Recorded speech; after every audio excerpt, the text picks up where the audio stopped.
My name is Sarah, and I'm a micromanager.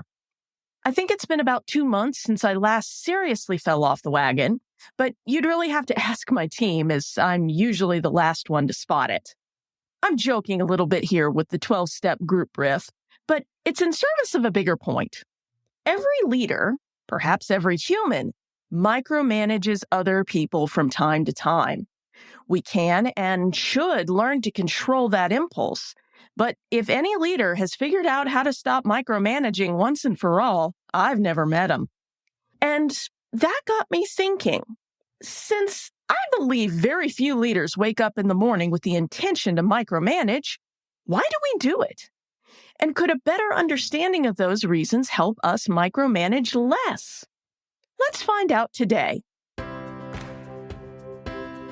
Welcome to the Kind Leadership Challenge, where I empower educational and library leaders like you to build a better world. I'm Sarah Clark, founder of the Kind Leadership Guild. My PhD in higher ed leadership, my experience coaching, consulting, and presenting to library leaders all over the world, and a career working in academic libraries from the front desk to the dean's office taught me that leaders can transform their organizations without burning out. And now I'm sharing those same lessons with you. Over the next 10 minutes or so, I'll share short stories and simple challenges designed to heal yourself and your school or library, so you can get back to making the impact you wish to see in your communities. By embarking on each week's challenge on your own or in our private community, you and your team will begin growing humanely, managing effectively, and creating collaboratively, so you can build the more informed and educated world we all need. Looking back at the long and rather embarrassing list of times I've behaved like an insufferable control freak, the common thread seems pretty clear. Micromanagement ultimately comes from a lack of trust. My lack of trust is almost always rooted in one of three things: lack of trust in myself, lack of trust in relevant processes or procedures, or lack of trust in the other people involved. Let's start with an example of a time I didn't trust myself. It was almost 5 years ago now, when I first came to my current university to take on my first role as a library dean. You can hear the whole sordid tale in episode 0, but the short version is this. Before I was at my new university even a month, I had developed a whopping case of imposter syndrome and had concluded that I desperately needed to work my butt off and get deeply involved in every aspect of library operations to, quote, earn my place. Unsurprisingly, that didn't end well. And a large part of digging out of that hole was relearning to trust myself. The second area where micromanaging leaders lack trust is often rooted in perceived weaknesses of processes and procedures. My recent experiment with delegating podcast editing is a great example of this. I knew the couple of hours a week I spent editing my podcast, creating the show notes and the little video clips you see on social media, not to mention all the other technical stuff that goes into putting out a podcast. I knew all that could be better spent in my zone of genius.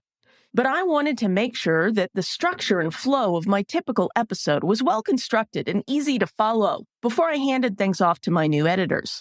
So I fussed and experimented and dithered for at least a month longer than I probably needed to before I finally took a deep breath and handed off my baby to the great editing team at the Grow the Show podcast accelerator.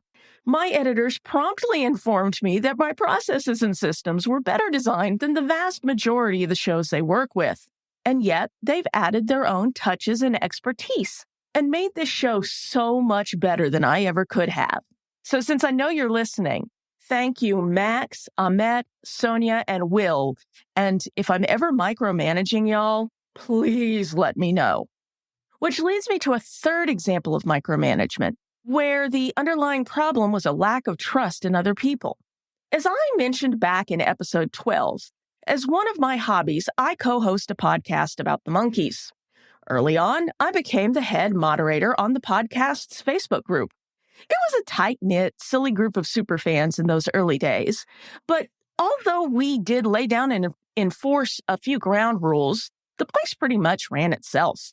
That is, until 2016, when the Monkees record label capitalized on the 50th anniversary of the band and TV show with a major tour, a re-release of the TV show on Blu-ray, and last but not least, their first new album since the Clinton administration.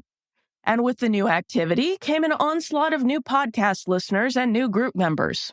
If memory serves, we started the year around 1,000 members, and by the end, it was more like 5,000. And it didn't help that I was preparing to defend my dissertation the same month the album dropped. So I kind of freaked out, because as the group's moderator, I had to make sure all these new members felt welcome and followed our rules. As in any online community, 95% of our group's members were wonderful, but about 4% were well-intentioned but kind of disruptive, and the other 1% were outright trolls. And I didn't really trust any of them yet. So that spring of 2016 was kind of a blur of dissertation edits and moderating surprisingly heated conversations about the quality or lack thereof of some new action figures of the band. Don't ask.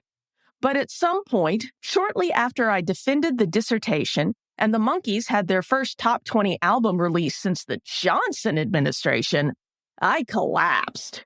For 3 months, I watched all the TV I'd missed during my doctorate, rediscovered knitting, rediscovered 8 hours of sleep, and with another moderator having joined our team, I pretty much left the Facebook group to its own devices unless somebody reported a post or comment. And it all turned out fine. The worst case scenario was a few times the trolls got to squabble for a few hours longer before we squashed them. It turned out that I could trust our community way more than I knew, and so I did. In fact, I maintain that much more hands-off approach with our kind, silly community to this very day. These 3 ways in which mistrust leads to micromanagement match up with the 3 core skills of kind leadership: growing humanely, managing effectively, and creating collaboratively. What an unbelievable coincidence! If you need an objective but supportive coach to help you increase your trust and decrease your micromanaging in these 3 areas, I'm just a free 45-minute call away.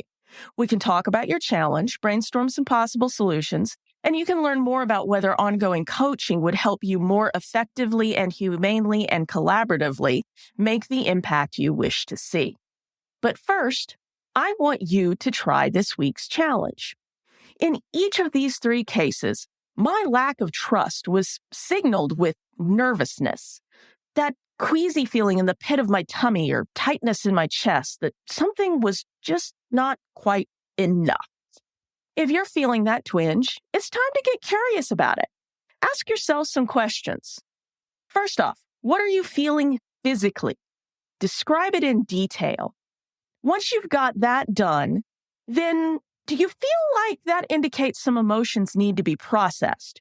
With free writing or talking to a trusted advisor or even a good old-fashioned primal scream? If so, do it. A couple times if you need to. With that done, let's shift from comfort to solutions. Now that you've processed those emotions, do you still believe there's a problem that needs to be managed? If yes, then define the problem as clearly as you can. And then as appropriate, combine your own thoughts with advice from other people involved about a possible solution. Then implement that solution, or even better, empower your team to implement it. And then finally, evaluate and repeat this process as necessary.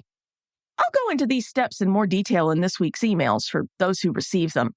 But all of you should have enough to get started with increasing your trust and decreasing your micromanagement. Thanks for listening and for taking action to become a kinder leader. If you found this week's episode insightful, give the show a rating or review, or even better, share this episode with your fellow leaders. Never doubt that day by day you're building a better world, even if you can't see it yet. So until next time, stay kind now.